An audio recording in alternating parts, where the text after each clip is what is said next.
Hi ಎಲ್ರಿಗೂ ನಮಸ್ಕಾರ. So ಗೃಹಲಕ್ಷ್ಮಿಯ 11ನೇ ಕಂತು ಮತ್ತೆ 12ನೇ ಕಂತಿನ ಹಣ ಬರ್ದೇ ಇರೋರು ಕೂಡ ಇದ್ದಾರೆ. ಗೃಹಲಕ್ಷ್ಮಿಯ 11ನೇ ಕಂತಿನ ಹಣ ಜಮಾ ಆದವ್ರು ಕೂಡ ಇದ್ದೀರಾ ಅಲ್ವಾ? ನಾನು ನೆನ್ನೆ ಮಾಡಿದಂತಹ ವಿಡಿಯೋದಲ್ಲಿ 11ನೇ ಕಂತಿನ ಹಣ ಒಂದಷ್ಟು ಜನಕ್ಕೆ, ಒಂದಷ್ಟು ಪರ್ಸೆಂಟ್ ಜನಗಳಿಗೆ ಜಮೆ ಆಗಿದೆ.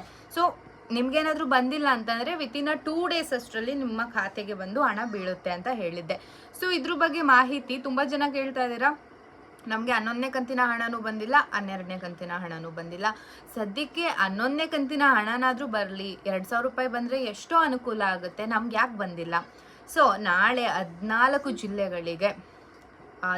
ಜಿಲ್ಲೆಗಳಿರುವ ಗೃಹಲಕ್ಷ್ಮಿಯರಿಗೆ 2,000 ರೂಪಾಯಿ ನಿಮ್ಮ ಖಾತೆಗೆ ಬಂದು ಬೀಳುತ್ತೆ ಅಂತ ಹೇಳಿದ್ದಾರೆ. ಸೊ ಯಾವ ಜಿಲ್ಲೆ ಅಂತ ಹೇಳೋದಾದರೆ ಆಲ್ಮೋಸ್ಟ್ ಅವರು ಸೆಲೆಕ್ಟ್ ಮಾಡಿ ಇಂಥ ಜಿಲ್ಲೆಗೆ ಅಂತಲ್ಲ, ಸೊ ರ್ಯಾಂಡಮ್ ಆಗಿ ಹಾಕ್ತಾರೆ. ಅದು ಯಾವ ಜಿಲ್ಲೆಗಳಿಗೆ ಬೇಕಾದರೂ ಆಗ್ಬೋದು.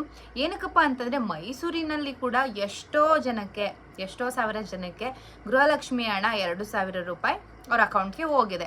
ಬಟ್ ನಮ್ಮ ಮನೆಯಲ್ಲೇ ಗೃಹಲಕ್ಷ್ಮಿ ಹಣ ನಮ್ಮ ಮಮ್ಮಿಗೆ ಬಂದಿಲ್ಲ ಅಂತ ನಾನು ನೆನ್ನೆನೂ ಹೇಳಿದೆ, ಇವತ್ತು ಹೇಳ್ತಾ ಇದ್ದೀನಿ. ವಿತಿನ್ 2 ಡೇಸ್ ಅಷ್ಟರಲ್ಲಿ 11ನೇ ಕಂತಿನ ಹಣ ನಿಮ್ಮ ಖಾತೆಗೆ ಜಮೆ ಆಗುತ್ತೆ ಅಂತ ನಮ್ಮ CM ಸಿದ್ದರಾಮಯ್ಯ ಅವರೇ ಹೇಳಿದ್ದಾರೆ. ಇನ್ನು 12ನೇ ಕಂತಿನ ವಿಷಯಕ್ಕೆ ಬಂದ್ವಿ ಅಂತ ಅಂದರೆ, ಮೊದಲು 11ನೇ ಕಂತಿನ ಹಣ ಎಲ್ಲರ ಖಾತೆಗೂ ಹೋಗಿ ತಲುಪಬೇಕು. ಅಂದರೆ ಕಂಪ್ಲೀಟ್ ಯಾರೆಲ್ಲ ಗೃಹಲಕ್ಷ್ಮಿಯರಿದ್ದೀರಾ, ಯಾರ BPL ಕಾರ್ಡ್ಗಳನ್ನ ಪರಿಶೀಲನೆ ಮಾಡಿ ನಿಮಗೂ ಗೃಹಲಕ್ಷ್ಮಿ ಯೋಜನೆಯ ಹಣ ನಿಮ್ಮ ಖಾತೆಗೆ ಹೋಗ್ಬೋದು ಅಂತ ಸೆಲೆಕ್ಟ್ ಮಾಡಿದೀವೋ ಅವರೆಲ್ಲರ ಖಾತೆಗೂ ಹೋಗುತ್ತೆ. ಯಾರೆಲ್ಲ ರಿಜೆಕ್ಟ್ ಆಗಿದ್ದೀರಲ್ವ ಅವ್ರ ಖಾತೆಗೆ ಏನೇ ಮಾಡಿದ್ರು ಆಗಲ್ಲ. ಏನಕ್ಕೆ ಅಂತ ಅಂದರೆ, ನೀವು ಮೋಸದಿಂದ BPL ಕಾರ್ಡ್ನ ಯೂಸ್ ಮಾಡ್ತಾ ಇದ್ದೀರಾ ಅಂತ ಅಂದರೆ ಅದೆಲ್ಲ ರಿಜೆಕ್ಟ್ ಆಗಿರುತ್ತೆ ಅಂತ ಅಂದರು. ಒಂದಷ್ಟು ಕ್ಯಾನ್ಸಲೇಷನ್ ಕೂಡ ಆಗಿದ್ದಾವೆ BPL ಕಾರ್ಡ್ಗಳಲ್ಲಿ. ಸೊ ಅಂಥವ್ರನ್ನ ಬಿಟ್ಟು ಗೃಹಲಕ್ಷ್ಮಿ 11ನೇ ಕಂತಿನ ಹಣ ಎಲ್ಲರಿಗೂ ಜಮೆ ಆಗಬೇಕು. ಅದು 15ರ ಒಳಗಡೆ ಎಲ್ಲ ಗೃಹಲಕ್ಷ್ಮಿಯರಿಗೂ 11ನೇ ಕಂತಿನ ಹಣ ಕ್ರೆಡಿಟ್ ಆಗಬೇಕು. ಅದಾದ ನಂತರ 15ರ ನಂತರ ನಾವು 12ನೇ ಕಂತಿನ ಹಣವನ್ನು ಜಮೆ ಮಾಡ್ತೀವಿ, ನಿಮ್ಮ ಖಾತೆಗೆ ನಾವು ಹಾಕ್ತೀವಿ ಅಂತ ಹೇಳಿದ್ದಾರೆ. ಸೊ ನೀವು 15ರವರೆಗೂ ವೆಯ್ಟ್ ಮಾಡಲೇಬೇಕು ಗೃಹಲಕ್ಷ್ಮಿಯ 11ನೇ ಕಂತಿನ ಹಣ ಬರೋದಕ್ಕೆ. ಈಗ ಸಾಕಷ್ಟು ಜನಕ್ಕೆ ಬಂದಿದೆ, ಅವ್ರಿಗೆ ಖುಷಿ ಕೂಡ ಆಗಿದೆ. ಸೊ ವೆಲ್ ಆ್ಯಂಡ್ ಗುಡ್ ಅಂತಲೇ ಹೇಳ್ಬೋದು.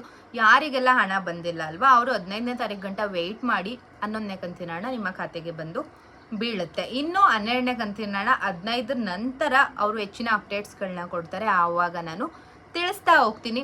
ಆ್ಯಂಡ್ ಈ ವಿಡಿಯೋನ ಯಾರೆಲ್ಲ ನೋಡ್ತಾ ಇದ್ದೀರಾ, ನಿಮ್ಮ ಖಾತೆಗೆ ಗೃಹಲಕ್ಷ್ಮಿ 11ನೇ ಕಂತಿನ ಹಣ 2,000 ರೂಪಾಯಿ ಬಂದಿದೆಯಾ ಏನು ಎತ್ತ ಅನ್ನೋದನ್ನ ನನಗೆ ಕಮೆಂಟ್ ಸೆಕ್ಷನಲ್ಲಿ ತಿಳಿಸಿದ್ರೆ ನನಗೂ ಕೂಡ ಯೂಸ್ಫುಲ್ ಆಗುತ್ತೆ. ಈ ವಿಡಿಯೋ ನಿಮಗೆ ಯೂಸ್ಫುಲ್ ಆ್ಯಂಡ್ ಇನ್ಫಾರ್ಮೇಟಿವ್ ಅಂತ ಅನಿಸಿದ್ರೆ ಜಾಸ್ತಿ ಶೇರ್ ಮಾಡಿ. ಸಬ್ಸ್ಕ್ರೈಬ್ ಆಗಿಲ್ಲ ಅಂದರೆ ದಯವಿಟ್ಟು ಬೇಗ ಸಬ್ಸ್ಕ್ರೈಬ್ ಆಗಿ ಲೈಕ್ ಮಾಡಿ. Thank you.